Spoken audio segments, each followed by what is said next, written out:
Ooh, yes, sir. Oh, oh, oh, Vince. Oh, no, stay down. Stay down. Stay down. Stay down. No. No. Come here. Come here. Come here. Come here. Come here, baby. Bout. God.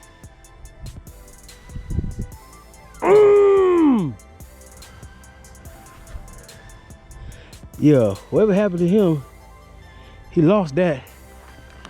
Oh man. God. Huh? Swim. Hey, that white crawl, I switched it up. Hey, I ain't gonna lie, I threw it by the ducks, he hit it.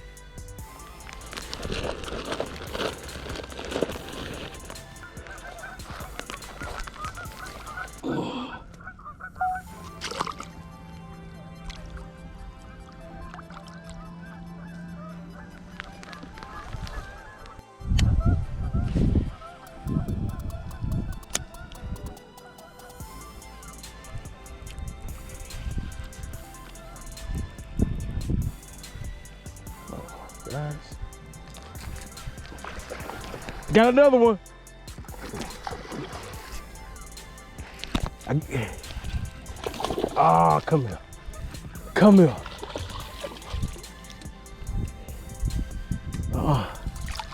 Come here. Come here. Come here. Deja vu. Hey, Vince. Look at the stomach, bro. God. Hey, same spot, so guess what? They're on the shorelines. Hey, same spot I threw, she came right back behind them ducks. Whew. Whew. What we got here?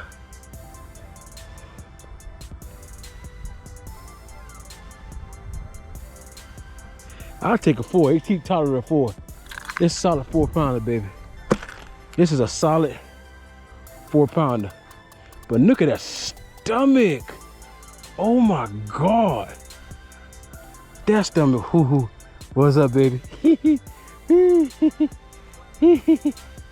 That stomach good. That stomach good. Oh my God. Oh my God.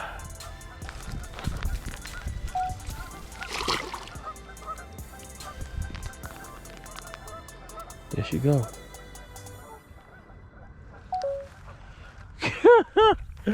Oh!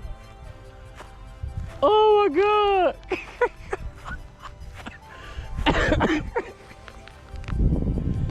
Oh! Oh my goodness! Did that really just happen? One of my friends, bank fishing Vince, we decided to go to this one spot in Tallahassee, Florida, start fishing again. Cause it's been a while. Like last time I fished before then was, I want to say the beginning of December or the end of November. That's how it's been, because I had pneumonia in December and I had the COVID in January. So my life has been, and I still try to push old photos and stuff like that for y'all, because I love y'all. Once again, thank y'all for supporting me. Those who are new and those who have been there since day one, I do appreciate that. So, the lure I was using, and I'm actually gonna tell you the whole entire thing I was using. I feel like this rod, this reel has definitely helped me out to the point that I have maybe about 2 or 3 sets that is the same. Some maybe just a little different, but majority of the time the same. So this right here, I'm going to just give you the meat and potatoes before I give you the finesse of it. So this right here is a Lose 7.2 carbon fire speed stick, medium heavy action. It has a beautiful blank to it, very strong, very sturdy.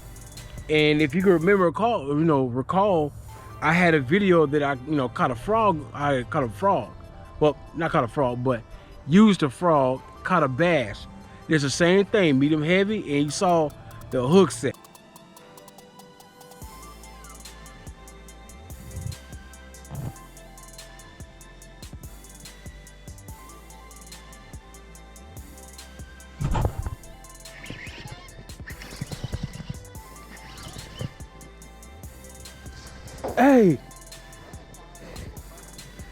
Hey, y'all, look at the hook set. Look at the hook set. Bro, look at the hook set.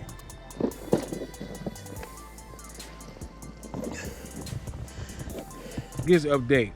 Now, what I was using a Daiwa CC80, 6.8 to gear ratio.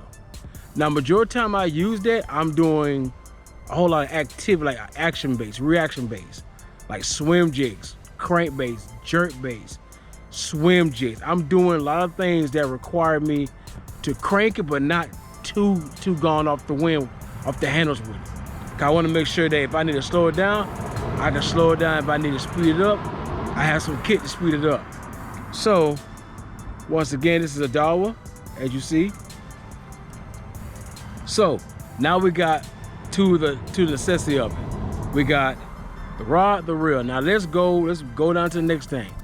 Line. I was using the Uzuri T7 fluorocarbon, 14 pound. Now it's been a while since I even decided to even try heavier lines than 12 pounds. But in tournament wise, I've had some times that 12 pound had me lose a lot of bass that should have been caught. So I decided to go ahead and go with 14 pounds. Even though I'm bank fishing, and sure enough, it really tested time. I mean, the sensitivity of this line, the strength of this line, and it has a small give, but majority of the time we have to give is pretty much when the bass is trying to jump, or even the bass on first bite. That's the only give you get. Outside that, you're done. So next thing, the thing that the bass loved. I love it because this is a brand that I have really got sold onto. Like literally, I have a big bag of this, and truly, soon, not sooner or later, but soon, I'll have another bag because I know exactly what I need to have the way I fish. So this right here is a Z-Man cross-eyed swim jig. This is a 1/4 ounce. That's all it is. Simple 1/4 ounce, nothing hard. So as you see, it's some marks. I got some marks here. I've been wearing and tearing it. So this is the black and blue color, and so I'm gonna let you know what the trill is.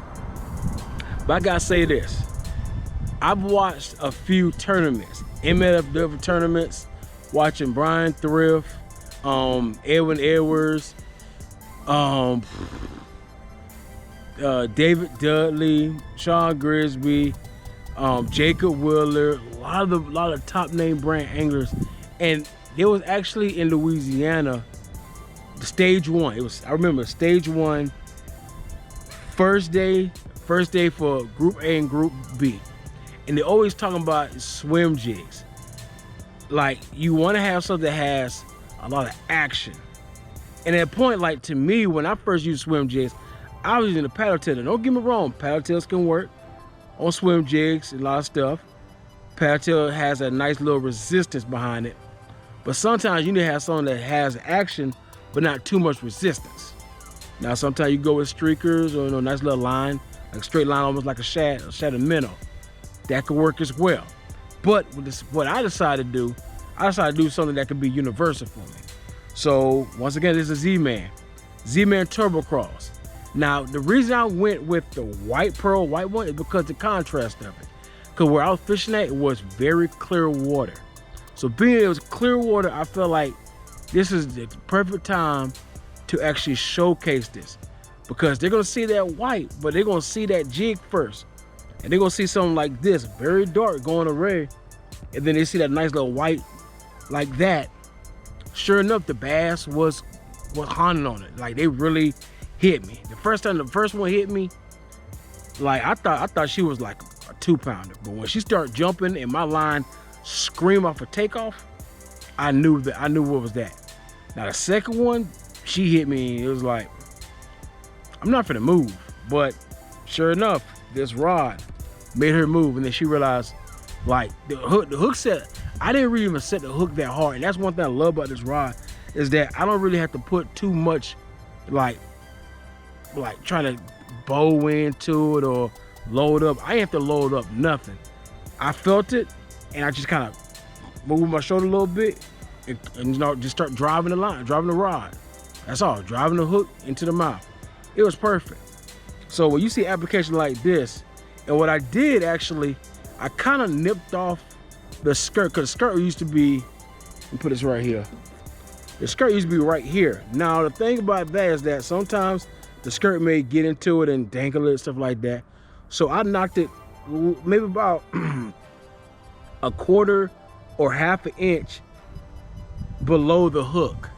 Reason because I say that is because if bass were to just look at more so the jig, and when they hit the jig, I don't want them to get illusion to hit the jig at the bottom where the trailer at.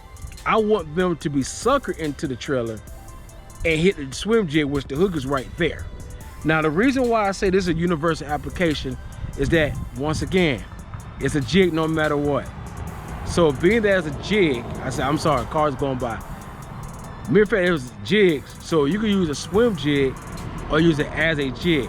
So I can wind it, something hit me, and I can kill it. And if I kill it, either he's gonna pick it up on the drop, or I can just work it as a jig on the bottom, and you know, it'll see like, okay, I hit you, and you're kind of wounded. So that's ideal. So anytime you have swim jigs, always keep that in mind.